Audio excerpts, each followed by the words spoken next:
Assalamu alaikum. Lastly, we discussed about cranial nerve 1 to 6. Now we will be discussing about cranial nerve 7, then the other ones. तो facial nerve की बात करते हैं। ये बड़ी important nerve है, इसकी बहुत से एमसीक्यूज आते हैं, इसको अपने कंसेप्चुअली देखना है। तो 5 in 1 नर्व है कि 5 काम इसने करने हैं हमारी बॉडी के। एक तो हमारे फेस के जितने भी एक्सप्रेशंस हैं ना, स्माइलिंग, सैड, एवरी जो एक्सप्रेशन है ना वो इसने कंट्रोल करना है। इसके अलावा इंटीरियर टू थर्ड की जो टेस्ट सेंसेशंस है ना टंग की, वो इसने फेशियल नर्व में लेके जानी है। बाकी जितनी भी सेंसेशंस हैं वो कौन लेके जा रही थी? ट्राइजेमिनल नर्व की मैंडिबुलर ब्रांच। इसके अलावा जो हम रोते हैं, आंसू निकालते हैं, ये सारी लैक्रिमेशन का काम इसका है फेशियल नर्व का। और इसके अलावा अगर हम बात करें तो सलाइवा सक्रीशंस जो हैं ये फेशियल नर्व का काम है, ये भी हम देखेंगे। और साउंड प्रोटेक्शन कि इसने लाउड साउंड्स जो हैं उनको हमारी डैम्पन करके, ये नहीं इतनी आवाज़ तेज़ हो हमारे कान के पर्दे ही फट जाए, तो इसने क्या करना है कि लाउड साउंड्स को टॉलरेट करना सिखाना है हमें। तो इसकी जो है ना जर्नी की बात करते हैं कि फेशियल नर्व जो है ना सबसे बड़ी नर्व है हमारी क्रेनियल नर्व में। इसने बहुत लंबा रूट फॉलो करना होता है, इस वजह से ये बहुत जगहों से इंजर भी हो सकती है। तो हमने ये भी पता होना चाहिए कि अगर फॉर एग्जांपल इधर से फेशियल नर्व इस जगह से ख़राब हो जाएगी तो ये मसला होगा, इस जगह से ख़राब हो जाएगी तो ये मसला होगा। तो ओरिजिनेट कहाँ से कर रही है ये पॉन्स और मेड्यूला के लेवल से ओरिजिनेट करती है, ठीक है। और फिर वहाँ से ये जब पॉन्स और मेडुला से निकलती है तो ये इंटरनल एक्वास्टिक मेटस होता है, वहाँ पर जाती है एट्थ नर्व के साथ। फिर ये वहाँ से इंटरनल एक्वास्टिक मेटस से होके फेशियल कैनाल में जाती है। फेशियल कैनाल टेम्पोरल बोन के अंदर एक कैनाल सी होती है, वहाँ पर ये ट्रैवल करती है। फिर ये बनाती है सेंसरी थोड़े से जमा होके ना एक जगह बनाती है जिसको जेनिकुलेट गैंग्लियन कहते हैं। इसकी स्वेलिंग सी एक बन जाती है गैंग्लियन की, ठीक है। उसके बाद ना ये स्टाइलोमेस्टॉइड फोरामन से गुजरती है, और जैसे ही स्टाइलोमेस्टॉइड फोरामन से गुजरती है तो ये फेस पे आ जाती है और पेरोटिड ग्लैंड के पास से गुजर के, मतलब कि उसको सप्लाई नहीं करती पेरोटिड ग्लैंड को। सप्लाई कौन करता है? हम आगे देखेंगे ग्लॉसोफेरेंजियल नर्व। वो पेरोटिड सिक्रीशन को कंट्रोल कर रही होती है। फेशियल नर्व ने जस्ट इसमें से गुजरना है और सुपरफिशली इधर से पास करके ना ये फेस पे आके ब्रांचेस दे दी जाती है, जिसमें टेम्पोरल ब्रांच है, जाइगोमेटिक, बक्कल, मार्जिनल, मैंडिबुलर और सर्वाइकल ब्रांचेस हैं। ठीक हो गया। अब इसकी ये तो हमने पैथवे देख लिया कि किस तरह से पॉन्स मेडुला से निकल रही है, इंटरनल कोस्टिक मेटस में जा रही है, फेशियल कैनाल में जा रही है, वहाँ से जेनिकुलेट गैंग्लियन बना रही है, और जेनिकुलेट गैंग्लियन बना के ये स्टाइलोमेस्टॉइड फोरामन से गुजर के फेस पे आके अपनी ब्रांचेस दे रही है। तो बाकी इसकी जो ब्रांचेस रास्ते में आती हैं ना उनके बारे में हम डिस्कस कर लेते हैं। तो इसकी एक ब्रांच होती है यहाँ से जेनिकुलेट गैंग्लियन से पहले ना निकल रही होती है greater petrosal nerve. Greater petrosal nerve जो है इसकी ब्रांच है। इसके अलावा इसने पैरासिम्पैथेटिक फाइबर्स जो है ना लेक्राइमल ग्लैंड, नेज़ल ग्लैंड और पैलेटल ग्लैंड्स को देने होते हैं, जिसकी वजह से आंसू बहते हैं, हमारे नाक से सेक्रीशंस आती हैं और पैलेटल ग्लैंड्स की सेक्रीशंस आती हैं। तो अगर फॉर एग्जांपल इसकी ये वाली पैरासिम्पैथेटिक फाइबर्स ख़राब हो जाए ना, तो पेशेंट की आंसू नहीं आएंगे तो पेशेंट की ड्राई आई हो जाएगी। तो इस वजह से ये ब्रांच इसकी बड़ी इंपॉर्टेंट होती है। फिर इधर ही इसने ना नर्व टू स्टेपीडियस भी देनी होती है। नर्व टू स्टेपीडियस जो है ना, ये स्टेपीडियस एक मसल होता है हमारे कान में, जो कि स्टेपीज जो होती है ना मिडल ईयर की जो बोन होती है उसके साथ स्टेपीडियस मसल लगा होता है। और जो एक्सेसिव लाउड साउंड्स होती है ना उससे ये प्रोटेक्ट कर रही होती है, हमारी स्टेपीज बोन को स्टेबलाइज करती है। तो अगर फॉर एग्जांपल ये मसल डैमेज हो जाए, ठीक है, किस तरह से कि फेशियल नर्व की ये वाली नर्व डैमेज हो जाए, नर्व टू स्टेपीडियस, या फेशियल नर्व हुड डैमेज हो जाए, तो ये स्टेपीडियस मसल पैरालाइज हो जाता है, जिसकी वजह से पेशेंट को बहुत ऊंची ऊंची आवाज़ें जो है ना वो कान में, हाइपर एक्विजिज उसको कहते हैं, वो होने लग जाता है। फिर इसकी एक ब्रांच होती है कॉर्डा टिम्पनाई, ये जेनिकुलर गैंग्लियन के बाद में आती है। तो फेशियल नर्व जो है ना वो जब मिडल ईयर में आती है उधर से गुजरती है इसकी कॉर्डा टिम्पनाई ब्रांच टीरो टिम्पैनिक फ्यूजर से। ये आपका बहुत इंपॉर्टेंट एमसीक्यू है, पीट्रो टिम्पैनिक फ्यूजर से कौन सी नर्व पास करती है? तो ये है कॉर्डा टिम्पनाई नर्व, ठीक है। यह अब यहाँ से गुजरती है तो कॉर्डा टिम्पनाई जाके लिंगुअल नर्व के साथ मिलती है। और लिंगुअल नर्व जो है ना, लिंगुअल नर्व ये एंटीरियर टू थर्ड्स की जितनी भी जो है ना टेस्ट की सेंसेशंस हैं उनको ये ब्रेन तक लेके जाती है, ठीक है। तो इसके अलावा इसने सब मैंडिबुलर और सबलिंगुअल ग्लैंड्स जो है ना उनकी पैरासिम्पैथेटिक फाइबर्स उनको देने हैं ताकि सैलिवेशन हो। तो टेस्ट और सलाइवा जो है ना इसका काम है। तो ये बहुत इंपॉर्टेंट चीज़ है। उसके बाद जब आगे आती है स्टाइलोमेस्टॉइड फोरामन से पहले इसने पोस्टीरियर ऑरिकुलर नर्व देनी होती है, जो कि बैक ऑफ ईयर मसल्स को सप्लाई करी होती है। स्टाइलो हायोइड मसल के लिए एक ब्रांच है और एक पोस्टीरियर बैली ऑफ डाइगेस्ट्री के लिए ब्रांच है। ये बहुत इंपॉर्टेंट एमसीक्यूज़ हैं कि फेशियल नर्व कौन से मसल्स को सप्लाई करी होती है। आई होप आपको ये समझ आया होगा जितना भी मैंने आपको बताया। तो अब क्लिनिकल पॉइंट्स इसके क्या हैं कि मतलब ओवरऑल में समझ आई कि फेशियल नर्व ना हमारे फेस के एक्सप्रेशंस को कंट्रोल करिए, हमारे टीयर्स, हमारे टेस्ट, सलाइवा, साउंड प्रोटेक्शन, ये सारी इसने काम करनी है। तो एक चीज़ आती है कि अगर कॉर्डा टिम्पनाई से ऊपर लीजन है ना, तो लीजन अबव कॉर्डा टिम्पनाई, तो ऑब्वियसली क्या होगा, कॉर्डा टिम्पनाई ख़राब हो जाएगी, तो पेशेंट को सैलिवेशन ही होगी, क्योंकि उसके पैरासिम्पैथेटिक फाइबर्स जो जाने थे सबलिंगुअल और सबमैंडिबुलर ग्लैंड्स के, उसके सलीवेशन रुक जाएगी। फिर इंटीरियर टू थर्ड्स को जो इसने सेंस लेके जानी थी टेस्ट की, वो ख़त्म हो जाएगी और एक्सप्रेशंस लॉस हो जाएंगे फेस के। अगर लियन अबव कॉर्डा बनाया है, अगर लियन अबव नर्व टू स्टिपीडियस है, तो फिर नर्व टू स्टिपीडियस जो ख़राब होगी तो हाइपरक्यूसिस होगी, पेशेंट से लाउड साउंड्स बर्दाश्त नहीं किए जाएंगे। जेनिकुलेट गैंग्लियन के लेवल पे अगर इंजरी हो जाती है ना, तो फिर तो हमारी एक्सप्रेशंस भी लॉस होंगे, आगे वाले सारा कुछ, ठीक है, लैक्रीमेशन भी लॉस हो जाएगी, सैलिवेशन भी लॉस हो जाएगी, ऑलमोस्ट एवरीथिंग जो है ना लॉस हो जाएगी। ठीक है, तो ये आपको समझ आई कि इसकी कौन कौन सी ब्रांचेज हैं फेशियल नर्व की। ग्रेटर पेट्रोजल जिसने लेक्राइमल, नेजल और पैलेटल ग्लैंड्स को पैरासिम्पैथेटिक फाइबर्स देने हैं, और अगर ये खराब हो जाएगी तो ड्राई आई हो जाएगी। Nerve to stapedius, chorda tympani, posterior auricular. Posterior auricular जिसकी ब्रांच है ना, उसने पोस्टीरियर बैली ऑफ डाइगैस्ट्रिक को सप्लाई करना है, ठीक है, और स्टाइलोहायोइड को सप्लाई करना है, ठीक है। टेम्पोरल ब्रांच जो है ना, उसने फ्रंटालिस को सप्लाई करना है, ठीक है। टेम्पोरल ब्रांच जो है इसकी, उसने फ्रंटालिस मसल को, ये जो आगे हमने देखे हैं, जो आगे 5 आगे फेस पे ब्रांचेस देती है, टेम्पोरल ब्रांच ने फोरहेड मसल्स के फोरहेड फ्रंटालिस को सप्लाई करना है। जाइगोमेटिक ब्रांच ने ऑर्बिक्यूलरिस आई ऑक्यूलाई को सप्लाई करना है, जो कि हमारी आंख बंद कराने में हेल्प करती है। बक्कल ब्रांच ने बक्सीनेटर को सप्लाई करना है और अपर लिप मसल्स को सप्लाई करना है। मार्जिनल मैंडिबुलर ने लोअर लिप के मसल्स को सप्लाई करना है, और सर्वाइकल ब्रांच ने प्लेटिज्मा को सप्लाई करना है। तो ये सारी जो है ना फेशियल नर्व की बातें हैं। फेशियल नर्व क्या काम करती है हमें ये समझ आ गई। इसके कौन कौन से फाइबर्स होते हैं, motor fibres, parasympathetic fibres, taste fibres, small sensory fibres. Journey की हमने बात की कि किस तरह से ये पॉन्स एंड मेड्यूला से निकलती है, वेस्टिबुलो कॉक्लियर नर्व के साथ ये इंटरनल अकॉस्टिक मेटस में होती है, फिर ये फेशियल केनाल में आ जाती है, और फिर ये फेशियल केनाल जो है वहाँ से गुजर के ये जेनिकुलेट गैंग्लियन बनाती है, ठीक है, इनसाइड द फेशियल केनाल, और फिर इसको हम जेनिकुलेट गैंग्लियन कहते हैं।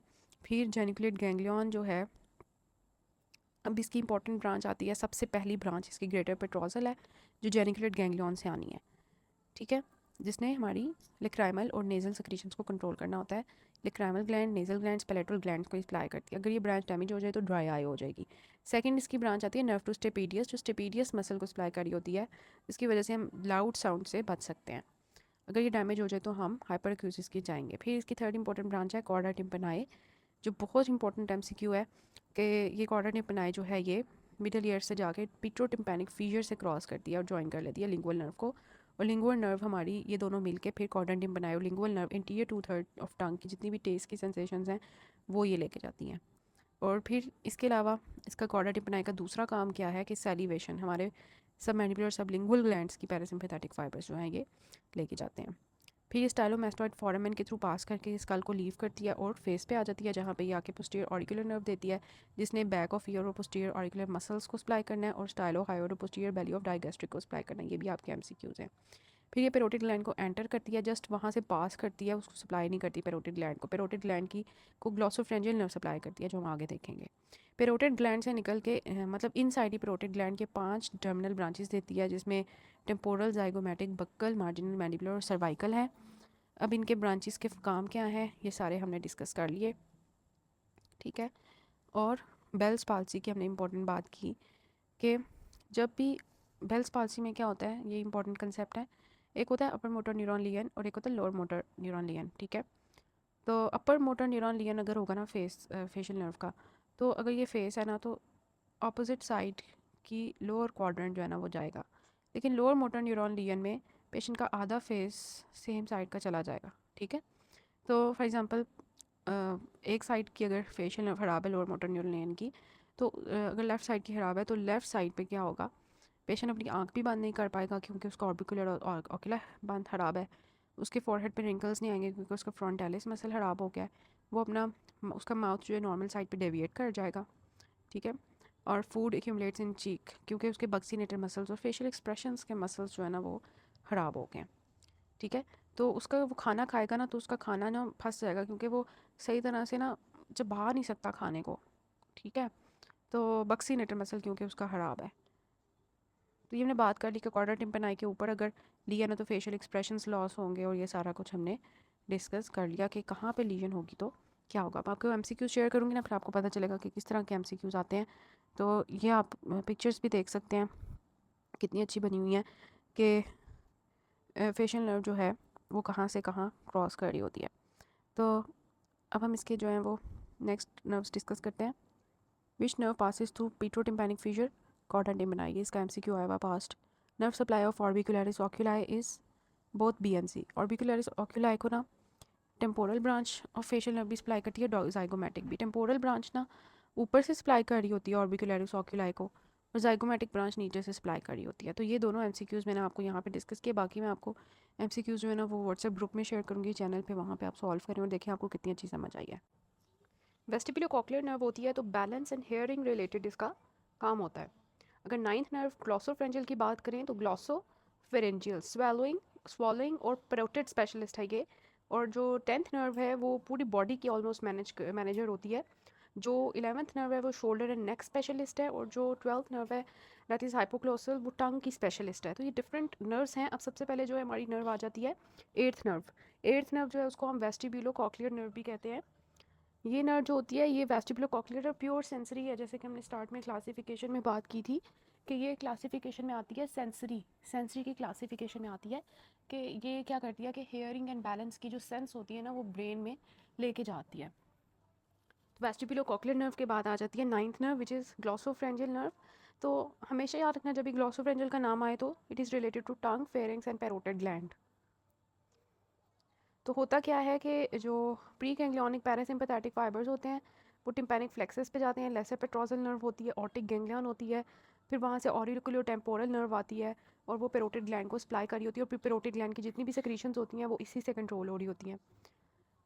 इसकी जो इंपॉर्टेंट ब्रांच है वो स्टाइलोफ्रेंजियस मसल के पास जाती है। तो which muscle is supplied by glossopharyngeal nerve? Stylopharyngeus. सिर्फ स्टाइलोफ्रेंजियस एक मसल है जो कि ग्लॉसोफ्रेंजियल जो है ना वो सप्लाई कर रही होती है स्टाइलोफ्रेंजियस को। तो 9th नर्व का फंक्शन क्या है? 9th नर्व का जो फंक्शन है वो क्या है कि एक तो हमने देखा कि स्वॉलोइंग में इसका हेल्प है, और इसके अलावा जो आपको पता है ये जो स्वॉलोइंग में इसका हो गया, पेरोटिड ग्लैंड की सैलिवेशन में इसका हेल्प हो गया। इसके अलावा इसकी एक ब्रांच होती है ग्लॉसोफ्रेंजियल की लिंगुअल ब्रांच। ये पोस्टीरियर 1/3 जो टंग की है ना उसको सप्लाई कर रही होती है, टेस्ट सेंसेशंस लेके जा रही होती है। ओटिक गैंग्लियन, पैरोटिड, ये हमने पहले भी ओटिक गैंग्लियन के बारे में बात की थी जब हम नर्व से रिलेटेड बात कर रहे थे कि ओटिक गैंग्लियन का क्या काम है। Glossopharyngeal, glosso means tongue and pharyngeal means pharynx. तो टंग की पोस्टीरियर 1/3 को ये लिंगुअल ब्रांच से ये सेंस लेके जाती है, और फेरेंजियल का इसके अंदर जो नाम है इसका मतलब ये फेरिंग्स में जो स्वैलोइंग है उसको ये कंट्रोल कर रही होती है ग्लॉसोफ्रेंजियल नर्व। तो इस तरह का जो है ना इनका सीन है।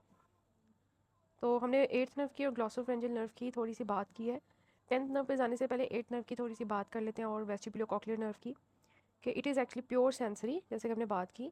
इसको वेस्टिबुलोकॉक्लियर क्यों कहते हैं? क्योंकि इसका जो वेस्टिबुलर पार्ट है that is concern with balance, position of head and movement of head. For example अब आप आंखें बंद करते हो तो ये तो नहीं आप खड़े हो और आंखें बंद किए आप नीचे गिर गए हो, नहीं। क्या है, सिग्नल जाते हैं वेस्टिबुलर पार्ट से जिससे हमारी हेड की पोजीशन, हेड की मूवमेंट्स, बैलेंस, ये सारा कुछ कंट्रोल हो रहा होता है इसके वेस्टिबुलर पार्ट से। तो अगर हम देखें कि हमारा जो ईयर की एनाटमी है उसमें भी अगर हम देखें ना तो ईयर की एनाटमी में आपको पता है कि मिडल ईयर होता है, फिर एक्सटर्नल ईयर होता है, इंटरनल ईयर होता है।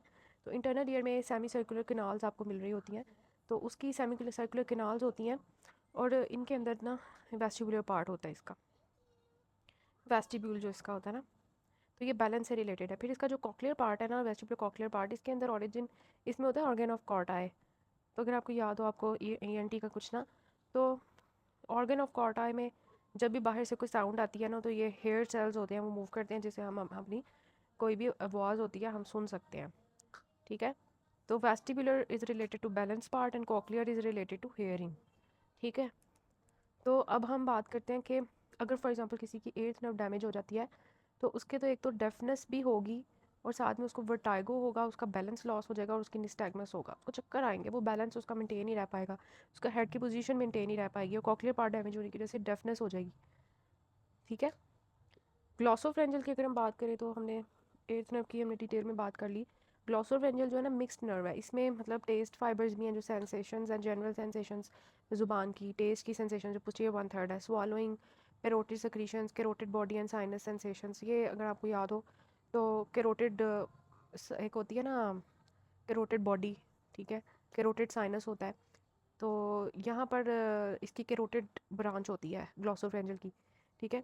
तो ये एक्चुअली यहाँ पे क्या होता है कि अगर फॉर एग्जांपल कोई भी ब्लड प्रेशर ऊपर नीचे हुआ है ना, तो ये इसने डिटेक्ट कर लेना है कि एकदम से ब्लड प्रेशर राइज करेगा, तो ये डिटेक्ट कर लेगी।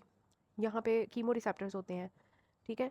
तो ये मोनीटर है एक, कैरोटिड बॉडी जो है ये ब्लड प्रेशर मोनीटर है। तो ये ग्लॉसोफेंजियल के काम है सारे। आई होप आपको समझ आई होगी कि क्या है कि इसने ब्लड प्रेशर को देखना है, इसने सैलिवेशन को कंट्रोल करना है थ्रू पेरोटिड ग्लैंड, स्वॉलोइंग को कंट्रोल करना है फेरिंक्स के मसल्स को सप्लाई करते हुए स्टेलोफ्रेंजस, और टेस्ट इसने पोस्टीरियर वन थर्ड की सेंसेशंस और जनरल सेंसेशंस जो पोस्टीरियर वन थर्ड की हैं वो सारी इसने कंट्रोल करनी है। तो अगर आपको याद हो तो हमने 1 to 6 नर्व्स डिस्कस की थी और उसमें हमने ट्राइजेमिनल की बात की थी कि ट्राइजेमिनल की जो मैंडिबुलर डिवीजन थी ना वो, और कॉर्डा टिम्पनाई जो फेशियल नर्व थी वो एंटीरियर टू थर्ड की टेस्ट और जनरल सेंसेशंस लेके जा रही थी, जिसमें टेस्ट की सेंसेशंस फेशियल ने लेके जा रही थी और जनरल सेंसेशंस जो है ना ट्राइजेमिनल की ब्रांच लेके जा रही थी। पोस्टीरियर वन थर्ड की जो हम अभी आपको समझ आई है कि वो ग्लॉसोफ्रेंजियल ने टेस्ट भी लेके जानी है और जनरल सेंसेशंस भी लेके जानी है। तो ये आपको कभी भी नहीं भूलना चाहिए। आई होप आपको समझ आई होगी कि ग्लॉसोफ्रेंजियल नर्व के बारे में और वेस्टिबुलर नर्व के बारे में। Now vagus nerve, vagus nerve is most important cranial nerve clinically, purely motor है ये, इसने मोटर काम करने हैं सारे। ग्लॉसोफ्रेंजियल मिक्स थी, उसने मोटर काम भी करने थे, सेंसरी काम भी करने थे। तो वेगस नर्व जो है ना ये मोटर है। इसको वेगस क्यों कहते हैं? वेगस का मतलब होता है वंडरिंग, कि पूरे बॉडी में वंडर करी होती है, आवारा फिर रही होती है, हर जगह घूम रही होती है। किस तरह के? ज़्यादातर जो क्रेनियल नर्व्स है वो हेड में रहती हैं, लेकिन जो वेगस नर्व है वो ऊपर से हेड से लेकर नीचे तक जाती है, और ये पैरासिम्पैथेटिक नर्वस सिस्टम की भी सीईओ है, ठीक है। तो वेगस नर्व की इंपॉर्टेंट जो ब्रांचेस हैं उसमें पहले फ्रेंजेस ब्रांचेस आ जाती हैं, जिसमें ये जितने भी फेरिंग्स के मसल्स हैं ना उन सबको वेगस नर्व सप्लाई कर रही होती है, एक्सेप्ट स्टेलोफ्रेंजेस। स्टाइलोफ्रेंजेस की हमने बात की थी, उसको कौन सप्लाई कर रहा था? ग्लॉसोफ्रेंजियल नर्व, ठीक है। और जितने भी सॉफ्ट पैलेट के मसल्स हैं ना एक्सेप्ट टेंसर विलाई प्लेटिना है, उन सबको वेगस नर्व सप्लाई कर रही है। तो सॉफ्ट पैलेट के मसल्स, फेरिंग्स के मसल्स, सबको वेगस नर्व सप्लाई कर रही है। तो फेरिंग्स की जो है वो वेगस नर्व है, और स्टाइलोफ्रेंजेस की कौन सी है? ग्लॉसोफ्रेंजियल। इसके अलावा जो वेगस नर्व की ब्रांच है वो सुपीरियर लेरेंजियल नर्व है। और अगर आपको लेरेंक्स याद हो, हमने बहुत डिटेल से डिस्कस किया था कि जो वेगस नर्व है उसकी सुपीरियर लेरेंजियल नर्व जो ब्रांच होती है उसके आगे से दो डिवीजन होती हैं, एक उसकी इंटरनल लेरेंजियल होती है और एक एक्सटर्नल लेरेंजियल होती है। जो इंटरनल लेरेंजियल होती है वो सेंसरी होती है प्योर लेरिंग्स की, और एक्सटर्नल लेरेंजियल जो है ये क्रिकोथायरॉयड मसल को सप्लाई कर रही होती है। तो ये बहुत इंपॉर्टेंट है, which nerve supplies the cricothyroid external laryngeal nerve which is a branch of superior laryngeal which is a branch of vagus nerve. तो ये आपको समझ आ गई। इसके अलावा इसकी जो थर्ड ब्रांच है वो है recurrent laryngeal nerve. Recurrent laryngeal nerve जो होती है ना ये राइट साइड पे जो है वो सब क्लेवियन आर्टरी के अराउंड हुक कर रही होती है, राइट साइड पे, ठीक है। और लेफ्ट साइड पे ये आर्च ऑफ एओर्टा के अराउंड हुक कर रही होती है, मतलब उनको उसके अराउंड वाइंड आउट करती है, वाइंड कर रही होती है, मतलब उसके गिर्द घूम के आती है। तो राइट साइड पे रिकरेंट लेरेंजियल सब क्लेवियन आर्टरी के गिर्द है, और लेफ्ट साइड पे आर्च ऑफ एओर्टा के गिर्द। तो जितने भी हमारे मसल्स थे इंट्रिंसिक मसल्स लेरिंग्स के, उन सबको हमारी ये रिकरेंट लेरेंजियल सप्लाई करी होती है, एक्सेप्ट क्रिकोथायरॉयड। क्रिकोथायरॉयड को कौन सप्लाई कर रहा था? External laryngeal which was a branch of superior laryngeal which was branch of vagus. तो ये हमें समझ आ गई। तो all laryngeal muscles is supplied by recurrent laryngeal except cricothyroid which is supplied by external laryngeal nerve. अब clinical importance क्या है कि अगर फॉर एग्जांपल थायराइड की सर्जरी होती है तो वो हम रिकरेंट लेरेंजियल को इंजर कर सकते हैं, जिसकी वजह से होर्सनेस हो सकती है वॉइस की, क्योंकि इसने हमारे लेरिंग्स के मसल्स को सप्लाई करना था। तो अगर लेरिंग्स के मसल्स पैरालाइज हो जाएंगे इस नर्व के ना होने से, तो आवाज़ जो है बिल्कुल होर्स हो जाएगी। तो अगर हम क्रेनियल नर्व जो वेगस नर्व है उसके एक सेंटेंस में डिस्कस करें तो इसने स्वालोइंग में हेल्प करना, जितने भी फेरिंग्स के मसल्स को ये सप्लाई कर रही थी। स्पीकिंग में हेल्प करना क्योंकि लेरिंग्स के मसल्स को हेल्प कर रही थी। ये हार्ट को कंट्रोल कर रही होती है पैरासिम्पैथेटिक ब्रांच दे के, ठीक है, और लंग्स को कंट्रोल कर रही होती है और गट को कंट्रोल कर रही होती है, ठीक है। तो ये देखेंगे फेरेंक्स को, लेरिंग्स को, हार्ट को, लंग्स को, इसोफेगस को सप्लाई करी है, स्टमक, पैंक्रियाज, लिवर, इन सब को जो है ना ये पैरासिम्पैथेटिक ब्रांच दे रही होती है। अगर हम बात करें 11th नर्व की, टेंथ नर्व की हमने बात कर ली, 11th नर्व जो है ना 11th नर्व जो है ना ये भी मोटर नर्व है। इसके दो कंपोनेंट्स हैं, एक इसका क्रेनियल रूट होती है, एक इसकी स्पाइनल रूट होती है। क्रेनियल रूट जो है ना सेंसरी नर्व की वो वेगस को जॉइन करती है, और इसकी जो स्पाइनल रूट होती है ना उसका ओरिजिन होता है C1 to C5। ठीक है, यहाँ से ये ओरिजिनेट कर रही होती है। स्पाइनल ओरिजिन भी है, मतलब प्योर क्रेनियल नहीं है ये, मतलब इसकी जो है ना एक तो क्रेनियल नर्व भी है, ये स्पाइनल भी है। तो C1 to C5 इसकी जो है ना स्पाइनल कॉर्ड से भी ब्रांचेस निकल रही होती हैं। अब एसेसरी नर्व किसको सप्लाई करती है? स्टर्नोक्लीडोमास्टोइड और ट्रेपीजियस को। तो स्टर्नोक्लीडोमास्टोइड जो है कितना इंपॉर्टेंट है ना, आपको पता है, मसल ये हमारा। तो पेशेंट को हम कहते हैं अपने शोल्डर श्रक करो, ठीक है, और एक साइड पे हम फोर्स देते हैं पेशेंट के, और खुद कहते हैं कि चलो अपना हेड जो है ना वो उसकी तरफ मूव करो ज़ोर से। तो अगर आप एक तरफ उसके गर्दन के एक तरफ हाथ रखें ना और पेशेंट के उसकी तरफ ज़ोर लगाओ, तो आपको ये स्टर्नोक्लीडोमास्टोइड फील हो सकता है। याद है ना, वो मैस्टोइड से निकल के आगे जाके लग रहा होता है स्टर्नोक्लेविकुलर जॉइंट पे। तो ये मसल बड़ा इंपॉर्टेंट है। तो अब क्योंकि ये जो क्रेनियल नर्व होती है ना 11, ये पोस्टीरियर ट्रायंगल में हो सकती है, तो ये सर्जरी में इसका बड़ा ध्यान रखना पड़ता है कि अगर ये इंजर हो जाए ना हमारी नर्व ये वाली, ठीक है, तो क्या होगा? अगर एक्सेसरी नर्व डैमेज हो जाती है क्या होगा आपके ख्याल से? स्टर्नोक्लीडोमास्टोइड ट्रेपेजियस खराब हो जाएंगे। तो क्या होगा? ट्रेपेजियस स्टर्नोक्लीडोमास्टोइड खराब हो जाएंगे तो पेशेंट की ट्रेपेजियस मसल की वेस्टिंग हो जाएगी, ठीक है, वो शोल्डर उसका ड्रूप कर जाएगा नीचे की तरफ, ऐसे कंधे लटक जाएंगे उसके। और स्टर्नोक्लीडोमास्टोइड का अगर आपको याद हो तो ये हमारी जो है ना अबडक्शन कराता है above 90 degree, above overhead abduction कराता है। तो अगर ये ख़राब हो जाए तो पेशेंट अपना अबव शोल्डर लेवल अपना कंधा ही नहीं उठा सकता।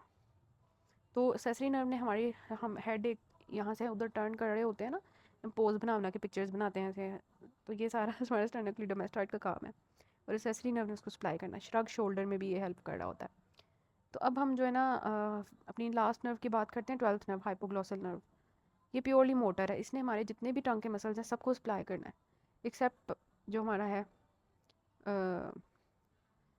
जो हमारा मसल है ना प्लेटोग्लॉसस, ठीक है, उसको हमारी वेगस नर्व सप्लाई करती है, बाकी सबको इसने सप्लाई करना है, ठीक है। तो टंग के जितने भी मसल्स हैं उन सबको हाइपोग्लॉसल नर्व, मतलब आपकी अपनी टंग जो बातें कर रहे होते हैं एक दूसरे की गीबतें कर रहे होते हैं ना, सारा काम जो है ना ये हमारी हाइपोग्लॉसल नर्व का है, ठीक है।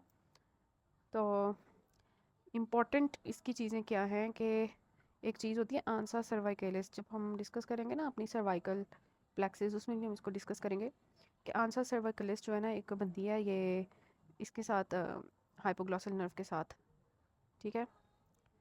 तो जो C1 होती है ना स्पाइनल नर्व, वो फाइबर्स हाइपोग्लॉसल नर्व के साथ मिलके ना आंसा सर्वाइकलिस बनाते हैं, एक लूप सी बनाते हैं जो स्टर्नोहायोइड, स्टर्नोथायरॉइड और रोमोहायोइड को सप्लाई करी होती है। तो पेशेंट की हाइपोग्लॉसल चेक करने के लिए ना हम पेशेंट को कहते हैं अपनी ज़ुबान बाहर निकाल के दिखाओ। तो वो जब निकाल लेते हैं ना, तो अगर तो हाइपोग्लॉसल ठीक है तो टंग बिल्कुल सही बाहर आ जाएगी, ठीक है। लेकिन अगर हाइपोग्लॉसल ख़राब है ना, तो जिस साइड की हाइपोग्लॉसल नर्व होगी ना टंग उधर की तरफ डेविएट कर जाएगी। फॉर एग्जांपल यहाँ पे ये लेफ़्ट साइड पे डेविएट, राइट साइड पे सॉरी डेविएट की हुई है, तो इसका मतलब कि ये टंग जो है ना इसकी 12th नर्व जो है ना इस साइड की, राइट साइड की ख़राब है। जिस साइड की हाइपोग्लॉसल ख़राब होगी उस साइड पे टंग चली जाएगी, ठीक है। क्योंकि होता क्या है कि नॉर्मल जो जीनोग्लॉसस होता है ना, जीनोग्लॉसस को जो था ना हमारा जो हाइपोग्लॉसल सप्लाई नहीं करती, तो नॉर्मल जो जीनोग्लॉसस होगा ना वो टंग को जो है ना नॉर्मल साइड पे पुश कर देगा, सॉरी इंजर्ड साइड पे पुश कर देगा, ठीक है। तो पेशेंट अपनी ज़ुबान पर फॉर एग्जांपल कहते हैं निकालता है और उसकी डेविएट कर जाती है टंग राइट साइड पे, तो कौन सी हाइपोग्लॉसल नर्व खराब है? राइट हाइपोग्लॉसल, ठीक है। तो ये आप इसको यहाँ पे रिवाइज कर सकते हैं इसके फंक्शंस को। गोल्डन FCPS पर्ल्स जो है आप देख सकते हैं। और एक्सेप्शंस क्या हैं? एक्सेप्शंस क्या है? स्टाइलोफ्रेंजियस को ग्लॉसोफ्रेंजियल नर्व सप्लाई कर रही होती है, क्रिकोथायरॉइड को एक्सटर्नल लेरेंजियल सप्लाई करती है, जितने भी बाकी मसल्स हैं उनको रिकरेंट लेरेंजियल सप्लाई करती है। पेलेटोग्लॉसस को 10th नर्व सप्लाई करती है, हाइपोग्लॉसल सप्लाई नहीं करती, बाकी जितने भी रंग के मसल्स हैं उन सबको हाइपोग्लॉसल नर्व सप्लाई कर रही है। अब हम जल्दी से देख लेते हैं कि हमने किस तरह से इनको टेस्ट करना होता है इन सब नर्व्स को। तो फेशियल नर्व ने क्योंकि फेशियल एक्सप्रेशंस को कंट्रोल करना है, तो हमने पेशेंट से पूछना है अपने दांत दिखाओ, फिर उसकी आंखें बंद करवा के देखनी है कि आंखें उसकी बंद हो रही हैं कि नहीं, आईब्रोज उसकी रेज हो रही हैं कि नहीं, वो स्माइल कर सकता है, क्या वो अपनी मुंह में हवा भर सकता है, फिर बेल्स पाल्सी में आपने देखना है कि आपने पूरे फेस को देखना है कि क्या पेशेंट बेल्स पाल्सी में उसकी एक साइड जो है ना वो स्माइल नहीं कर पाएगा, उसकी आंख जो है वो क्लोज़ नहीं हो पाएगी, उसकी फॉरहेड पे रिंकल्स नहीं आ पाएंगे, मुंह में वो हवा नहीं भर पाएगा, उसका जो नॉर्मल साइड पे उसका जो एंगल है ना माउथ का वो डेविएट हुआ होगा। अपर मोटर न्यूरॉन लियन में उसका लोअर फेस जो है ना ऑपोजिट साइड का वो इफेक्ट हुआ होता है, फोरहेड उसका स्पेयर होता है, क्योंकि अपर फेस जो है ना उसको दोनों है सेरेब्रल हेमिस्फीयर से जो है ना सिग्नल्स आ रहे होते हैं। और लोअर मोटर न्यूरॉन लेयर में पूरा एक साइड जो है ना फेस की उड़ी होती है, हमने पहले भी बात की थी। तो फोरहेड अगर स्पेयर है तो अपर मोटर न्यूरॉन लियन, अगर फोरहेड इन्वॉल्व है लोअर मोटर न्यूरॉन लियन है, तो इसी से आप डिफ्रेंशिएट कर लेते हो। फिर पेशेंट कहता है कि मुझे नॉर्मल साउंड भी बहुत ऊंचे लगते हैं, तो इसका मतलब कि उसका स्टिपिडियस मसल पैरालाइज है। उसके इंटीरियर 2/3 जो टंग है ना उसके आपने टेस्ट सेंसेशन चेक करनी है, किसी भी चीज़ का उसको टेस्ट चेक करवाना है। तो अगर उसको टेस्ट आ रहा है तो ठीक है, अगर नहीं तो इसका मतलब उसको कॉर्डेटिव बनाई उसकी खराब है। फिर वेस्टिबुलर कॉक्लियर नर्व की हम किस तरह से जो है ना टेस्ट करते हैं, उसके कॉक्लियर पार्ट के लिए हम पेशेंट के पास जो है ना ट्यूनिंग फोर्क लेके आते हैं, हम उसको विस्पर करते हैं, तो चेक करते हैं क्या उसको सुनाई दे रहा है, पहले एक कान चेक करते हैं फिर दूसरा, और दूसरा उसका बैलेंस चेक करते हैं। इस पे बैलेंस में चेक करते हैं कि क्या उसको चक्कर तो नहीं आ रहे, वो आंखें बंद करता है तो गिर तो नहीं जाता, निस्टैग्मस उसकी आंखों में कोई मूवमेंट तो नहीं उल्टी पुल्टी हो रही, डेफनेस तो नहीं है उसको, टिनाइटस उसके कान में घंटियाँ तो नहीं बज रही हैं, सारा कुछ हमने चेक करना होता है। ग्लॉसोफरेंजियल नर्व के लिए आपने पोस्टीरियर टंग को देखना है, तो टेस्ट एंड सेंसेशन इसने पोस्टीरियर टंग की लेके जानी है। तो अब कौन सा मसल ग्लॉसोफरेंजियल सप्लाई कर रहा था, स्टाइलोफ्रेंजियस को, तो उसको आपने वो चेक कर लेना, गैग रिफ्लेक्स। फिर आता है वेगस नर्व। वेगस नर्व के लिए स्वॉलोइंग एंड वॉइस है, तो आपने पोस्टीरियर जो है ना ये वेगस नर्व गैग रिफ्लेक्स के लिए है कि पोस्टीरियर फ्रेंजियल वॉल जो है ना उसको आपने टच करना है, किस तरह से कि पेशेंट की ना मुंह खोलना है टंग डिप्रेसर के साथ, ठीक है, और उधर आगे की तरफ आपने बिल्कुल पोस्टीरियर फ्रेंजियल वॉल पे टच करना है, तो एकदम से ना उसको गैग आएगी, तो पेशेंट कहना आपने आ करो, और फिर आपने देखना है आ जब पेशेंट करेगा तो आपने उसका सॉफ्ट पैलेट देखना है, अगर तो वो इक्वली राइज कर रहा है इसका मतलब ठीक है, यूवला सेंटर में है तो ठीक है, लेकिन अगर यूवला जो है ना ये बहुत इंपॉर्टेंट एमसीक्यू है कि आपको एक पेशेंट नज़र आ रहा है, आपने उसका आ करवाया है, उसका मुंह देखा है, तो आपने वो यूवला देखना है। यूवला अगर जो है ना अ, अ, जहाँ पे लियन होगी ना यूवला वहाँ नहीं जाएगा, यूवला हमेशा वहाँ जाएगा जहाँ पे ठीक जगह होगी, ठीक है, तो ये बात होती है। फिर यूवला जो है ना डिविएट्स अवे फ्रॉम द लियन। फिर वॉइस चेंजेस आपने देखनी है, ठीक है, देखना है कि पेशेंट की आवाज़ कैसी है, अगर तो आवाज़ खराब है तो इसका मतलब रिकरेंट लेरेंजियल नर्व खराब है, ठीक है। फिर एसेसरी नर्व के लिए वही है कि आपने स्टेनोक्लेडोमास्टोइड को चेक करना है, आपने वही के पेशेंट को ना एक साइड पे जोर लगाना है, एक साइड पे हेड के, पेशेंट को कहना चलो इधर जोर लगाओ, तो अगर तो वो जोर लगा सकता है तो इसका मतलब इसका इसका जो स्टेनोक्लेडोमास्टोइड है वो ठीक है। ट्रेपीजियस के लिए आपने पेशेंट की शोल्डर श्रग कराने हैं, तो आपने ये सारा देखना है कि उसका शोल्डर ड्रूप तो नहीं किया हुआ, ट्रेपीजियस मसल वेस्ट तो नहीं है, डिफिकल्टी एलिवेटिंग आर्म तो नहीं है। ऑब्वियसली एमसीक्यूज़ के लिए आना है, ये आपने कौन सा चेस्ट टेस्ट करना है, इसलिए मैं आपको जल्दी से करवा रही हूँ, एमसीक्यूज़ में से कोई आ जाता है। हाइपोग्लोसल नर्व का काम क्या है कि टंग की मूवमेंट, तो पेशेंट को आपने कहना है अपनी ज़ुबान बाहर निकालो, तो अगर तो नॉर्मल टंग है तो ठीक है, लेकिन अगर towards the side of लियन tongue deviate है ना, तो इसका मतलब कि हाइपोग्लोसल उस साइड की खराब है, हम पहले भी बात कर चुके हैं। तो यूवला और टंग का ना ऑपोजिट साइड है, टंग नेवर लाइज, यूवला जो है ना वो लाई करता है, वो हमेशा गलत साइड पे नहीं जाता, वो नॉर्मल साइड पे जाता है, लेकिन टंग जो है ना वो हमेशा गलत साइड पे जाती है, वो गलत को गलत कहती है, ठीक है। तो ये चीज़ आ जाती है, ये सारे हमारे हो गई, आप सारा कुछ रिवाइज कर सकते हैं, सारा कुछ जो है ना यहाँ पे मैंने आपको इंपॉर्टेंट पॉइंट्स भी कर दिए हैं। This is all about this topic.